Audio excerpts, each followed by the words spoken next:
I don't know.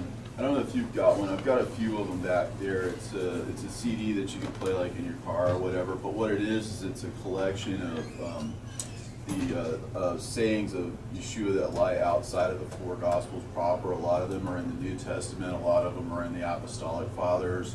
A lot of them are in other works that exist from age of early Christianity.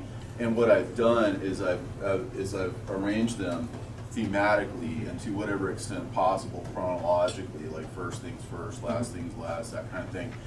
And I've taken all the sayings from the Gospel of Thomas, which I don't know how familiar you are with this particular work. You have both on the CD. It's all recognizable Bible verses, really. But do get one. I've gotten a couple. Yeah. And I keep one on play just when there's nothing on, I can put it on. The CDs are right there on that table. Definitely. Definitely. But what the Gospel of Thomas is what's called the Sayings Gospel, and there's kind of an order to it, but it's not strictly in chronological. Yes, that's it. It's not strictly in chronological order, and it's not strictly in thematic order, although it does have places where one saying does pertain to the next. There are more sections of it. It's all totally familiar. But it's a little bit, and something like 80% of it has parallels within the four Gospels, and so it's not. I feel like I'm listening to the Gospels, right?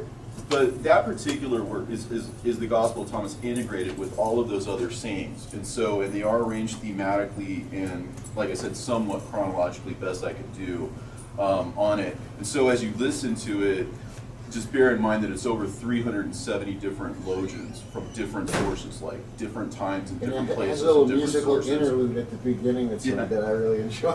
little music, like PBS type music. But okay, and I kind of touch on this just about every time I speak on it, but I just want to kind of stress the importance, and especially since you haven't been here for the other ones that I've taught, that the idea that the Gospels have been handed down to us in terms of like the four Gospels by means of a canon represents a sort of frame of thought which basically is an appeal to authority. That the idea is that there was a selection process, a canonization process, that it basically essentially was from the top down. Many scholars say, well, this was just what was received and this was just sort of what emerged and stuff. But as we know, there are different canons for different churches. Like the Catholic Church has one canon, and the Ethiopic Church has another canon, the Protestant Church has another canon. So it's a little bit hard to say that this is something that's purely divinely inspired in terms of that particular angle, because a canon isn't something that exists uniformly throughout Christendom. There's variations of it. And so the question would be, how would you know what was true and what wasn't true? And the strength of the argument, or what it is that I try to teach, is I try to teach things from within, and rather than from without, rather than an appeal to authority that you could take a verse or you could take a work, and if you understood the keys, if you understood the words of it, you could then understand whether it was inspired or not, because they would have to agree with what you already accepted. Fit within the matrix. Yeah. So one of the things that I usually start out with is a couple of things. Number one, this is a literary argument rather than a literal argument. Like the Gospel of Thomas, the first thing it says is that these are the secret sayings which the living Jesus spoke, and which Didymus Judas Thomas wrote down. And it says, whoever finds the interpretation of these sayings will not experience death. Now, the Gospel of Thomas is a series of what I like to call riddles, or things to work out. And if you're able to work them out, then you're able to come to the hidden meaning in it. In that particular meaning, when it says whoever finds the interpretation of these things will not experience death, if you go back and retrofit it, right, what does death mean? And death corresponds to not understanding the words of this book. Right? Yes. So that's the answer to the first riddle. Mm-hmm. So life would, as a corollary, be the understanding of these things. And this is corroborated by the canonical scriptures, where it says to be carnally minded is death, right? And then what is life? In that, To be woke? Yeah. To be Don't No, you say well, woke. but you see what I'm saying? It's not. It's not. Awake. Well, no, I'm making fun of. I'm throwing some But it's shade. spirit, I'm throwing some right? shade here. Isn't that what it says? It's but To yeah. walk in the light. Yeah, and so the idea is that there are actual interpretations to this, And so, he is the light. I mean, it operates on many levels. Yeah. So the idea is that, again, to be carnally minded is death. Mhm. To not understanding the meaning of these words is death. You see, they're saying there's corroboration there. Mhm. And so if you Literally find and corroboration figuratively. between the internal meaning, the internal mysteries of this book, and you find that also in the canonicals, then that helps to establish the understanding. Now, where I left off last time was in Logian 85, where it says Adam came into being from a great power and a great wealth, but he did not become worthy of you, for had he been worthy, he would not have experienced death. Again, what is Still death? have these back here, the logic of that. Oh yeah, there's some Oh, back the there on that numbered ones. table if you want Oh, to grab this? yourself You one. mean this? Is this got all? I think there's multiples of them. No, this is just something. The better. Gospel of Thomas. Yeah, I think there's a couple of Yeah, them. back there. we've been going Yeah. through the numbers, and he's at 85 now. Just trying to get It's it. got quite a few pages. Okay. Here it is.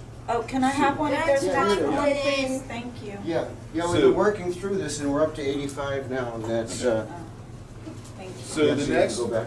One, yeah, so that's, I think, was it 3 pages from the back, 2 pages from the back? Yeah, we've been in this for We're quite a almost, few almost to lessons, the yeah. end there.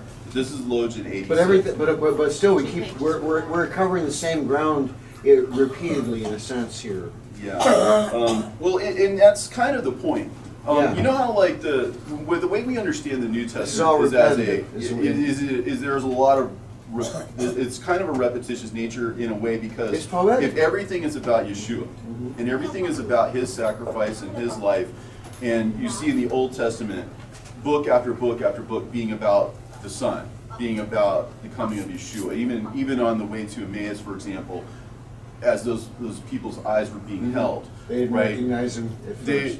They recognized him out of the Psalms and the prophets and the other writings, it says, right? And their hearts burned within them because everything was about him, right? And so when Yeshua comes along and he speaks about future things, he speaks about prophecies and stuff, if those things are to be revealed in time, in other words, if there's going to be a revelation at the end, right? That revelation would bear upon the things that not only the Father said about the Son, right, but also about what the Son said about the future.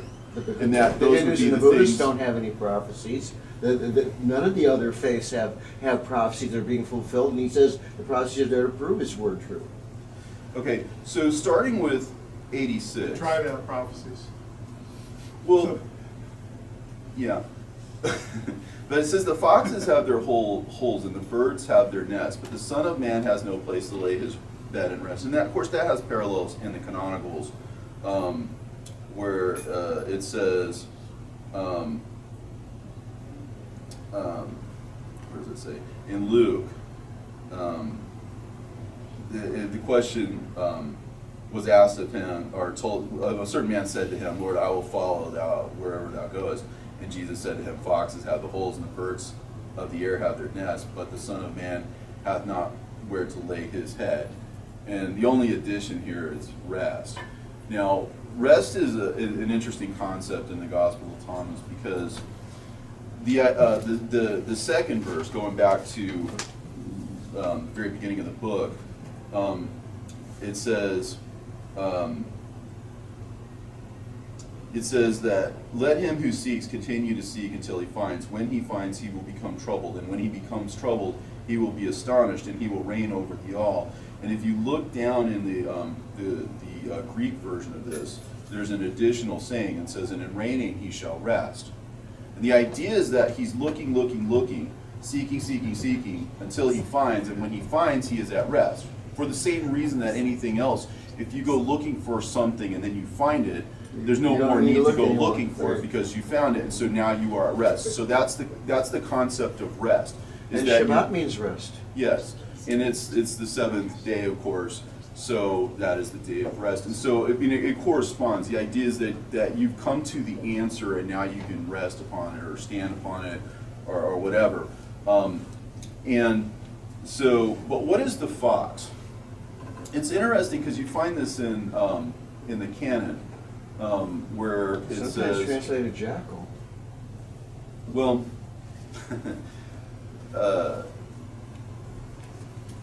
it says, hang on, let me find it.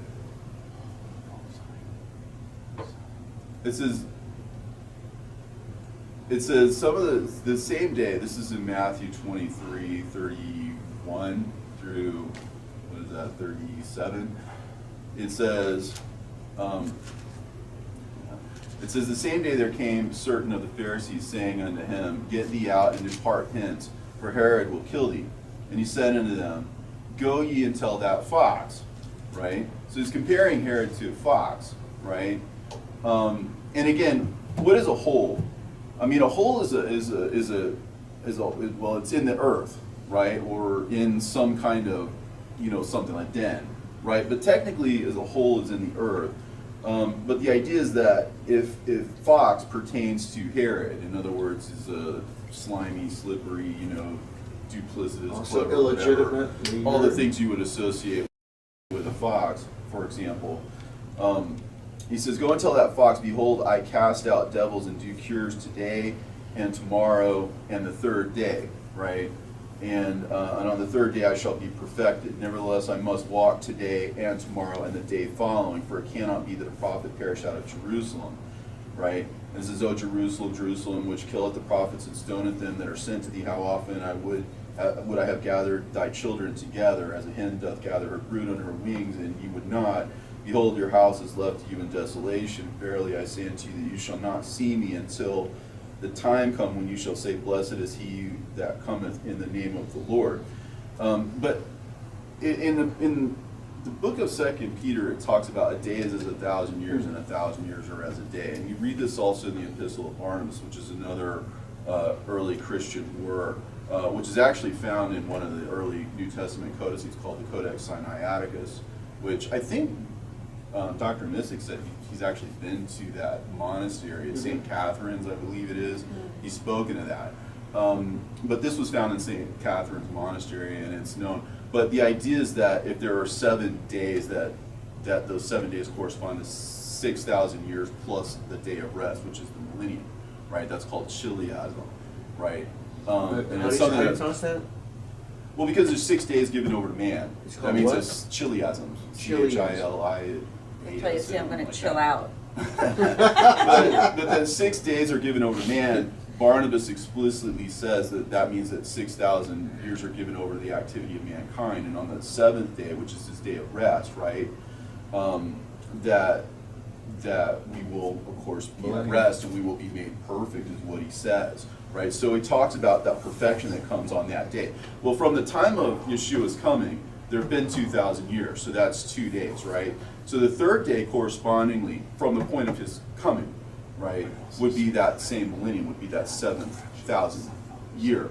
So that would be the day of rest, right? When, again, so the idea of that rest, again, corresponds with the understanding, coming to find the mystery, right? Because it says, again, here, he who rules will rest, right? In other words, you'll gain mastery over the mystery, in other words, and that will bring your seeking to an end, and you will be at rest, yes? In chronology of how long we've actually been here on Earth, the Jewish calendar being off, we've actually been here 6,500 years, but it also says that there will be a delay. So we are delayed, but already in that cycle. Yeah, I mean, the days, again, there are lots of angles on that, and I can't get into the weeds of that because I'm not so well versed in that particular topic that I can go over the arguments. Yeah. Me No. either, to be honest. Is this But- the Bereshit prophecy where they go through the whole timeline of when Jesus was born? And have you seen that video? It's fascinating. I don't think I've seen that one. I'll send it to you.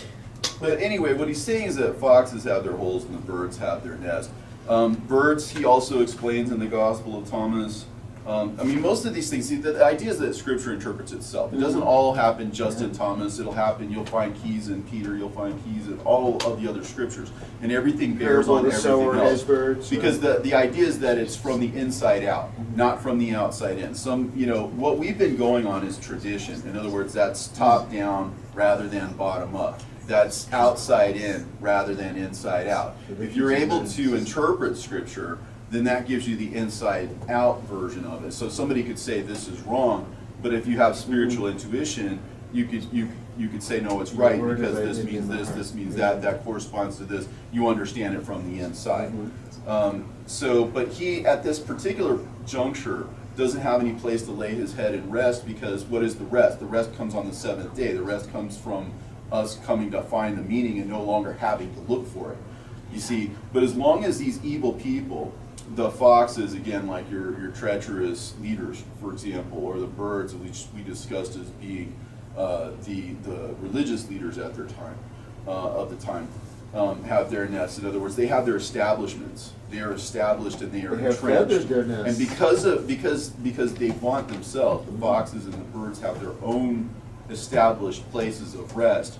That excludes the Son of Man from having his place of rest, right? At least until the day of the his coming, which again he speaks of. What do we say here in Matthew? And on the third day, he says, I have to do cures today and tomorrow, right? So if a day is as 1,000 years and 1,000 years are as a day, that means that he's going to be performing works for 2,000 years, and then on that third day, right, it means that he will be perfected, right? In other words, all of the works that he's going to do are going to be understood in retrospect for what he has done, and things will be fixed in time and space, and then he will actually be perfected on that third day, which is chronologically, at least judging from the third day. Whether we understand the 7 days or not, we understand that we're in the third day. You know what I'm saying? We can retrofit it that way. From his, yes. Okay. Inception. So basically, he doesn't have any place to lay his head and rest because the birds, the religious authorities of his day, have their nests, and because the foxes have their dens, right? So in other words, because of that, he doesn't, because they're vaunting themselves instead of him, in other words, right? But it's also his work isn't through, because he says, I've got cures to do this tomorrow and the day following. So he's still working. My Father worketh hitherto, and I work, right? So the idea is that he's still got things to do anyway. So, on that third day, he'll be vindicated. So, moving on to the next one. Wretched is the body that depends upon a body, and wretched is the soul that depends on these two. Now, there's a couple of things. If we understand life and death to be understanding and not understanding, right? If you come to understand these words, you will not taste of death, right? To be carnally minded is death, therefore to be spiritually minded is life, right? The idea is that there's a correlation. So, what is the body? Let the dead bury their own dead, he says, right? It's nonsensical in the physical. A dead body can't literally go in and, you know what I'm saying? So you obviously need spiritual body, spiritually dead, right? So, and again, what did we say before? He who has found the world has found a body. Here it is in verse 80. He who has recognized the world has found the body, but he who has found the body is superior to the world. Because again, we understand ourselves to be the body of Christ, but without the Spirit, we're spiritually dead, right, and worldly, right? And so the idea is that if you have found the corpse, in other words, you found the lifeless body that is tradition, that is what the teachings of men, right? If you've found that, and you've discovered that it's not from the outside in, it's not from the top down, it's from, well, not that top, I mean the top that's above that, but it's from the inside out. So again, the body that's dependent on the body, again, you had the Jews and then you had the Christians. And the Christians largely based their teachings after the form of the Jews. And I didn't say that the two religions are the same, but the idea is that you have congregations, that you have priests, that you have people in leadership, that you have an accepted canon, you have you inform, you pattern yourselves after the body that came before. So the body that depends on the body and the soul that is dependent on either Judaism or Christianity, it says is wretched, right? Because they don't have the answers. In the same way that the foxes and the birds or whatever have their places to rest, but Yeshua does not, right? For that same reason, that if you rest yourself on purely what the church tradition or Jewish tradition teaches you alone, right, then you're wretched. And he kind of develops this a little bit here in the next verse. It says, the angels and the prophets will come to you and give you those things which you already have. And you too give them those things which you have, and say to yourselves, when will they come and take what is theirs? So when you break this down, okay, so angels are messengers, first of all, right? And prophets are messengers, right? Messengers from God, messengers of the people that God sends, right? They will come to you and give you those things which you already have. In other words, what you already have is the scriptures. What you already have is the words, right? But without the messengers or without the prophets, right, then you don't really have it until it's explained to you, or until it's shown to you what you have. Like, they didn't know about the coming of the Messiah until it was explained to them, first of all, by the prophets, to explain to them how this was written in the Psalms and in the prophets and in the writings, for example. In other words, you didn't know what was there until Yeshua fulfilled it, and then that was revealed to you, right? So you had all those things, they were just transformed, right? And so, and another thing too, not to take too much of a sideline here, but I'm sure you've read the book of Jude. This is always another thing to touch on, because this to me is an entrance, a foot in the door to this argument. Because when he says, for example, in Enoch also, the seventh from Adam, prophesied to these men, and some actually say of these men, or to these men, right? And then he gives you this long, lengthy quote, right? You don't even really have to read between the lines. It's a literary argument. It's not even an argument of belief. You could go to an atheist, you could go to a Muslim, you could go to anybody and say, hey, listen, just read this literarily. What is he saying? He's saying that he's citing the source. He says in Enoch also, right? And then he gives him his antiquity. He says the seventh from Adam, right? And then he gives him his prophetic. Which Enoch he's talking about, yeah, right? Yeah, he tells you it's Sure, he's talking prophetic. He about says right he along. prophesied of these Yeah. men, right? And then he gives you this long, lengthy quote so that you can match what he's saying with that book. So you know that you have the same book, right? You know that, at least in Jude's mind, right, that it's prophetic and that it's ancient, right? And so tradition has consistently taught us that these things are not ancient, that they weren't from Enoch, right?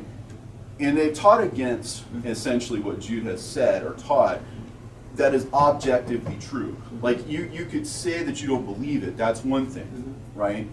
But the fact is, if you're a Christian and you say, well, I believe the Bible, right, you don't even have to read between the lines. It says, look, here's the name of the source, is the book of Enoch, right? And it's ancient because it's the seventh from Adam, right? It's prophetic because he says he prophesied. It's literal what he's saying. And you have it because this lengthy quote corresponds to this other lengthy quote. So he might as well just be saying that. You should accept this book because it's ancient, prophetic, and you have it in your hands. And I'm telling you straight up that it pertains to these men. And what does that saying say? Behold, the Lord cometh with 10,000. So it bears on the end times, right? And if you go and you read the book of Enoch, one of the interesting things about it, I don't know if you've read it, but it says, the words of the blessing of Enoch, wherewith he blessed the elect and righteous, who will be living in the day of tribulation, when the wicked and the godless sort of be removed. It's very prophetic. Right? Yep. And then he says, and he said to them, I don't know, I can't say it off the top of my head, but basically, he says, but it's not for his generation, but for a remote one, which is to come, right? So here you have a way to, from a literary standpoint, from an objective literary standpoint, like, you don't have to be a Christian or anything to understand that that's what Jude is saying. Just You know, as Jude in is the days pitching of that. You may Noah, not be catching as that, in the but he's days of pitching that, Noah. right? And when it says as in the days of Noah, that is a citation like Enoch And is, what's for interesting an too- end time citation. And just as an aside, what's interesting too is that there's a book that's written around the book of Jude called the book of 2 Peter, right? 2 Peter basically takes the book of Jude and writes around it, right? And one of the things that he says is that if you follow the instructions that he gives you, an entrance will be open to you into the kingdom, right? So in other words, if you stand on what Jude is saying, that entrance is open to you, right? Because you're able to walk through that Into that particular wisdom, door yeah. into That that knowledge. particular book by means of God's own authority, right? And so there's a specific reason why he's chosen this book in order to write everything else about, because it's all insight into that book, and it's all, you know, so he evidently thinks this book is important because he's written around it and he's featured it as a centerpiece in his own Arguably exposition. belongs in the canon. So the angels and the prophets will give you what you already have. So in other words, if you already have the book of Enoch, right, and you understand prophetically and through the teachings, right, that it's yours to accept based on what the Bible is telling you, right? So those are the things that you already have, in other words. They're being given to you. And so you're preserving these for a future generation. He says, and you too give them those things which you have, right? So if that was given to them, because the book of Enoch was clearly given to Jude, right? And if those things are then given to us, right? You too give them those things you have and say to yourselves, when will they come and take what is theirs? Because now we in the future have that ability to take then what is now ours, because that's our spiritual heritage. That's our inheritance, right? So again, we become in effect prophets to a new generation by the ability to give them what we have received. And then he says again, the next verse, why do you wash the outside of the cup? Do you not realize that he who made the inside is the same one who made the outside? Now, a couple of things. A cup is a container, right? And the canon is a container. In other words, it's like saying these books are in, these books are out. And the idea of washing the outside of this cup, because again, you drink from it, or any utensil that you eat with, or whatever, this is what goes into your mouth, in other words, right? And the idea is that if you're washing the outside of the cup, it's like saying you're justifying that container or that canon, in other words, because this is what the church has done. It has how should I say? It has defined the canon. It has used the canon. It has enforced the canon. It is a container that contains what is within it, right? And that's the methodology by which we've understood, right? But that's external. That's outside.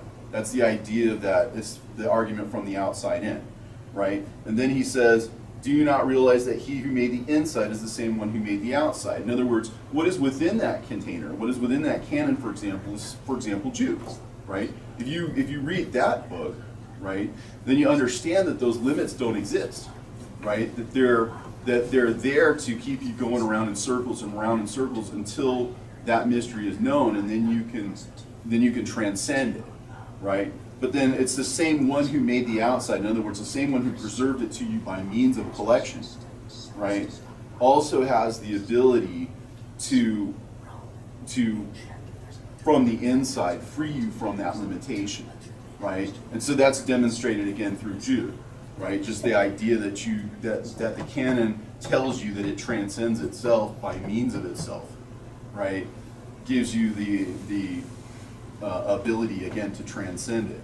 And then he says, come to me, for my yoke is easy and my lordship is mild, and you will find repose for yourself. Because again, what is the repose, right? The repose is that let him who seeks not cease until he finds, and when he finds he shall wonder, and wondering he shall reign, and reigning he shall rest, right? So again, so it just goes around on itself. So you see that the argument is a little bit like the coming of Yeshua, how it's always the same kind of thing. But this is a restoration of the scriptures, a restoration of the mystery, a restoration of the keys to unlocking the scriptures. It's kind of a constant theme that just repeats itself. That's the strength of the argument, because it's consistent and because it's simple and because everything sort of flows from it and flows into it. So it is easy in that sense, because if you're capable of accepting, like I said, that book is ancient, prophetic, and whatnot, and to be given to us at the end time. He very specifically says it's not for his generation, but it is for a future one. So that's tantamount to saying it's going to be taken out and then restored, right? And this is a means by which we can do this.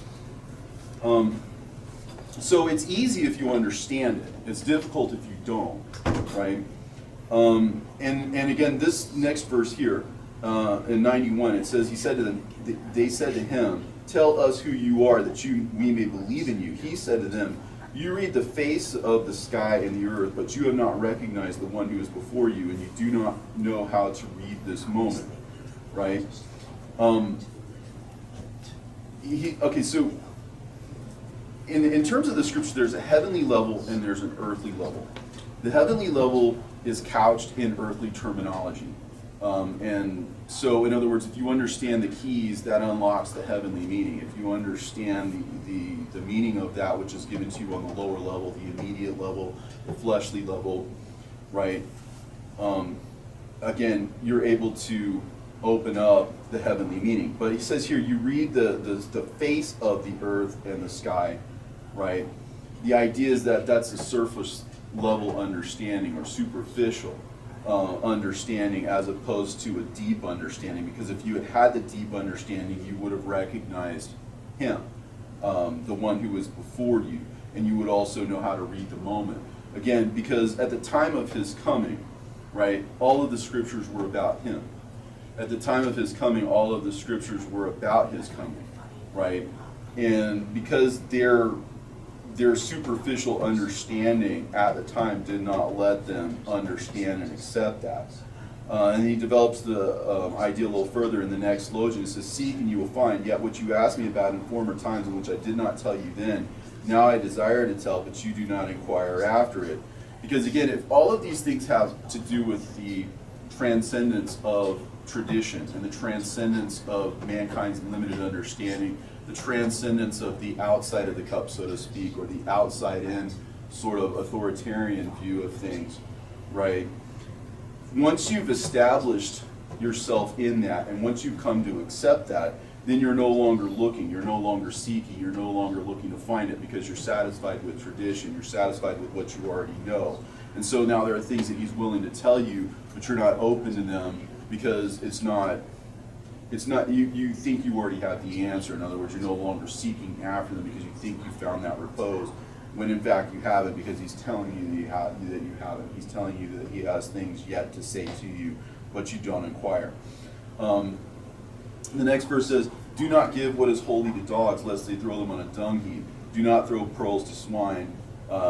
There's a lacuna there, but the canonical answer is lest they trample it into the mud. And the idea is that one of the things you'll see together is dogs and swine quite a bit. In 2 Peter, for example, there's another reference to dogs and swine together, where it says that the dog returns to its own vomit, and the sow that was once washed goes back to her wallowing in the mud. Right. So who are the dog and who are the dogs and who are the swine? It's interesting how you have a parable about the swine or a teaching about the swine in the canonicals, and specifically in Mark. What's interesting is that when he throws the demons out of the demoniac, right, they go into the swine, right, and then the swine go into the lake or the sea. But Mark has an interesting tidbit because he says that there were about 2,000 of them, right? Which is an interesting question as to why that number is significant, right? But I would contend that the swine correspond to the teachers of this Christian age, and that there's about 2,000 years that they teach before they're fully drowned in the sea, which is the age, the Christian age. And you could tell who the dogs are. Because I think it is, what is it, 39?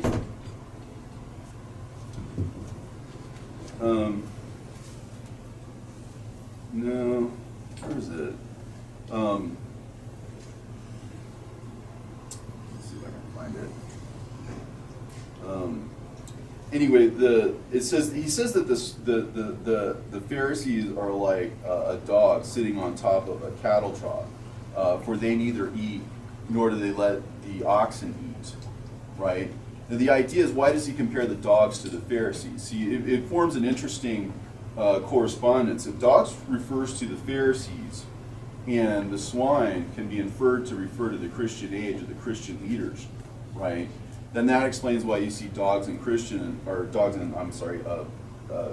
swine together so often in the scriptures, because it's referring to the blind and those that they lead, or the dead and those that they bury, because they're all spiritually dead. The one comes before the other, but they correspond with one another. And then he says, he who seeks will find, and he who knocks will be let in. Again, that just reinforces the idea of the beginning, where it says that he who seeks will find. Where is it? Yeah, whoever finds the interpretation of these things will not experience death. Let him who seeks continue to seek until he finds. When he finds, he will be troubled, and when he becomes troubled, he will be astonished, and he will rule over the all. So ruling comes with this. Because the idea is that the old ideas are no longer tenable once you recognize certain things. And so that gives you power and basically authority, because that's given to you by understanding. The next verse says, if you have money, do not lend it at interest, but give it to the one from whom you will not get it back. Now the money, in the Gospel of Thomas, wealth is the knowledge. Wealth is the understanding. Wealth is the spiritual intuition. And poverty is the fleshly understanding, the lower level meaning, being caught up in what tradition tells you and what the church and the synagogues or whatever will tell you, as opposed to what you can understand and intuit through the Spirit. So in this particular verse, in 95, it says not to lend it at interest, but to give it to whom you will not get it back. Now the interesting thing is, if you flip over to 109, there's the other verse in Thomas where the lending at interest is mentioned. But this person is different. It says the kingdom is like a man who had a hidden treasure in his field without knowing it. After he died, he left it to his son. The son did not know about the treasure. He inherited the field and sold it, and the one who bought it went plowing and found the treasure. He began to lend money at interest to whomever he wished. So in other words, the one is lending money at interest, and the other one is told not to lend money at interest, right? But he's giving, so the one that he's lending it to is the one he will not get it back from. That's the guy that's in 109. And what does he do? See, he had a treasure hidden in his field. See, the field is the earth, and Jesus even tells us that the field is the world when he interprets the parable of the sower. So he specifically gives us that key. He says the field is the world, the sower is the Son of Man, the seed is the word, etc. And it's sown in the world because the world literally is earth. It literally is dirt. The field, I mean. So the idea is that the heavenly things are couched in earthly terminology. That's the same as saying the heavenly treasures are buried in earthen vessels or contained in earthen vessels.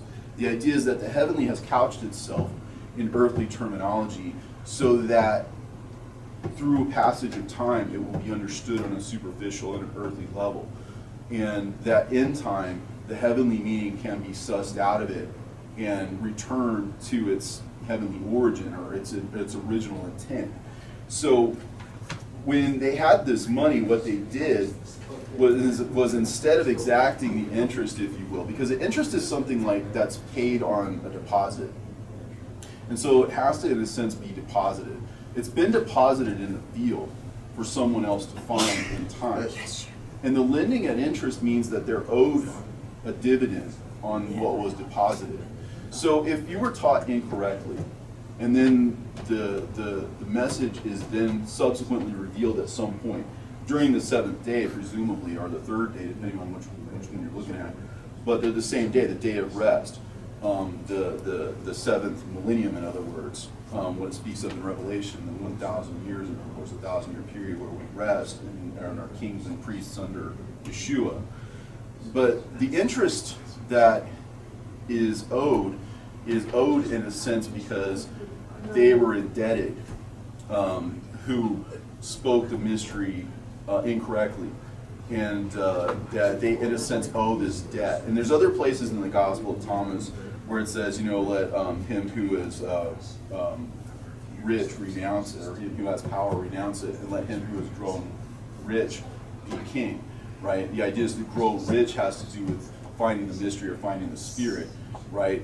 And so there's a switching of places between those who were in power and those who come at the end who are given that power, right? And that those people are supposed to renounce it. Those are those people who owe that debt to the people who found the treasure. Because in a sense, they were not just or righteous stewards of the treasure all of this time. And he says, the kingdom of the Father is like a certain woman. She took a little leaven and concealed it in some dough and made it into large loaves. Let him who has ears hear. Okay, we have a parallel in the canonical scriptures But the woman has three measures of meal, right? And the idea is that if this measure has to do with the dispensation, right? Here you have the Old Testament, and everything that's contained within it has prophecy for future revelations, like we see with the coming of the New Testament. There were things in there that pertain to the coming of Yeshua. And so that was a second dispensation. So it speaks of a third measure, if you will, of the meal that goes into the loaves. And this corresponds with that. She took a little leaven, concealed it in some dough, and made it into large loaves. Let him who has ears hear. So when you said let him who has ears hear, obviously he's saying this is parabolic, and you have to have spiritual ears, not just physical ears, to hear it. And the idea is that these are large loaves. We remember in, what was it? In Logan 8, for example, I hate to jump around so much, but there's a correspondence here. He says, the man is like a wise fisherman who cast his net into the sea and drew it up from the sea full of small fish. Among them the wise fisherman found a fine, large fish. He threw all of the small fish back into the sea and chose the large fish without difficulty. Whoever has ears to hear, let him hear. So, Yeshua talks about to Peter, it says, I will make you fishers of men, right? So he's speaking metaphorically. And again, whoever has ears to hear, that's telling you it's metaphorical. And he says, he cast into the sea. What is the sea? Well, the sea is that which is,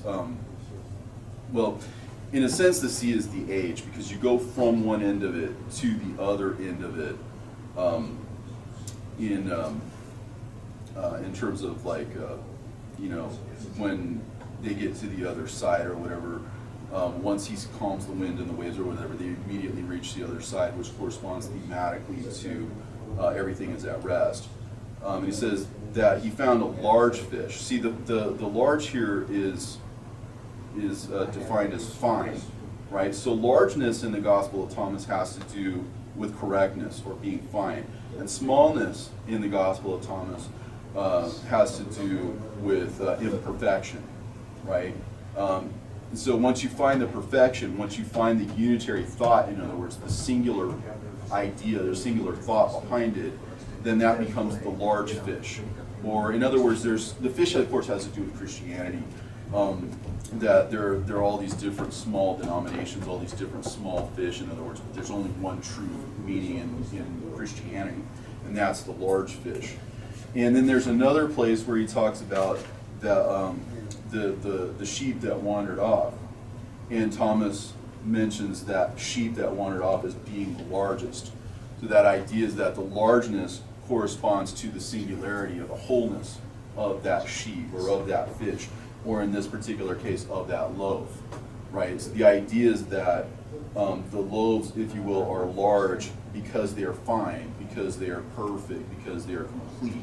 So the idea is that these dispensations, or these loaves, in other words, are fine and complete. And so then, if you have ears, of course, you'll hear that. And he says on the next verse, the kingdom is like, the father is like a certain woman who was carrying a jar full of meal.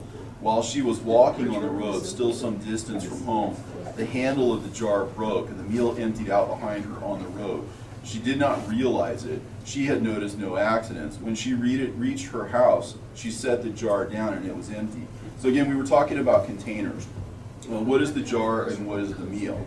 Obviously, the meal is the food, is the thing that you consume, and of course, the food is, of course, food of God, right? And the handle, again, you even say this in English, you have a handle on something, you have a grasp on something, you talk about this metaphorically, right? So if they didn't have a sense of what that container was, or the food that was in it, let's say, the spiritual food, right? And what is the long road?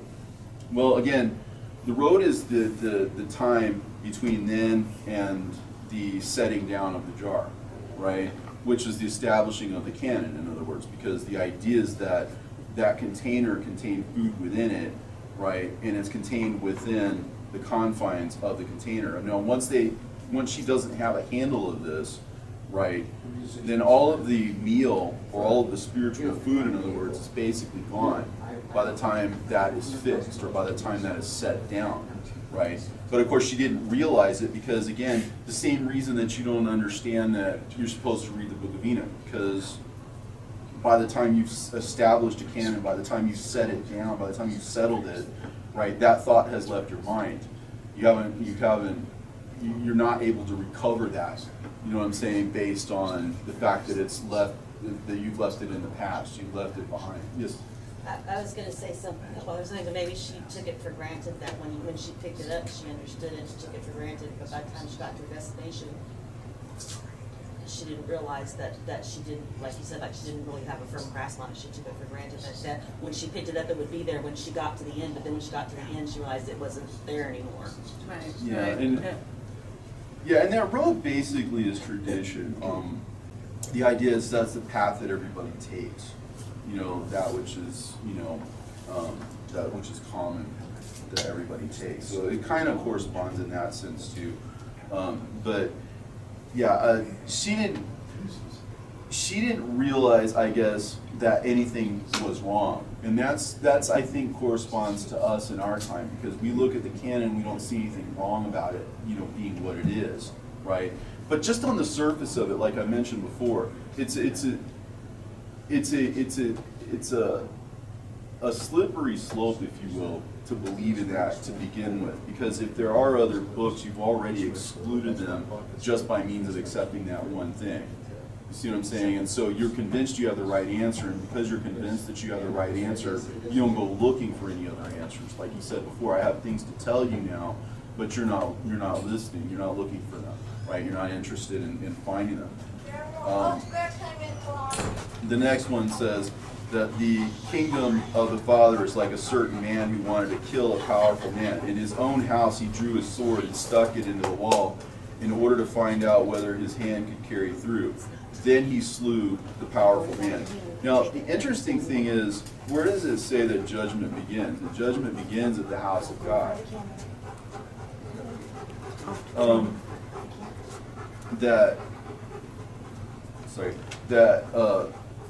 In his own house, right, he drew his sword. So what is the sword? The sword is, of course, the word of God. His own house, again, that's the house of God. He stuck it into the wall to find out whether his hand could carry through. Then he slew the powerful man. So the idea is that this entails a sort of a passage of time, because he doesn't kill him right away. He waits until the opportune moment to do it. But it is with his sword. Now it's interesting, in Revelation it speaks of at the time of his coming that a sword comes out of his mouth, right? So the idea is that his hand could carry through. If this corresponds to the house of God, and the powerful man represents the teachings of men that has power over this house, let's say. The idea is that there is a passage of time where, in effect, he's carrying out works or carrying out acts. Like, again, my Father worketh hitherto, and I work, like we talked about earlier. But after a certain point, once he understands that he has completed all of his works that he's going to complete, let's say, in other words, he's done all the training and preparation or whatever, and he has power that is sufficient with his sword, with his word, in order to destroy the man that is evil within this house, then he's able to slay him with it. So in other words, it's the word of God that he's able to slay him with. And then I guess I'll end up with the next one. So the disciples said to him, "Your brothers and your mothers are standing outside." He said to them, "Those here who do the will of my Father are my brothers and my mother. It is they who will enter the kingdom of my Father." So the idea is that he has physical brothers and physical mother and physical father and physical whatever, but the ones who are his true brothers or his true mother or his true father, in other words, are those who are able to listen to do his will. And in the Canonicals it says to listen to his word. Those who are sitting here listening to me are those who are my mothers and my brothers and my father and whatnot. But to do the will, to do his will, in other words, they're not standing outside, in other words, they're inside, right, with him. Like his mother and his brother came to check up on him, they were outside, and he was inside. He's saying those people who are in here with me, not those who call me out, but those who are here where I am, those are my true mother and my true father, you know what I'm saying? So it's just another iteration of that. But the idea is to do his will, is to be akin to him, or to be like him, you know, to be, you know, related to him.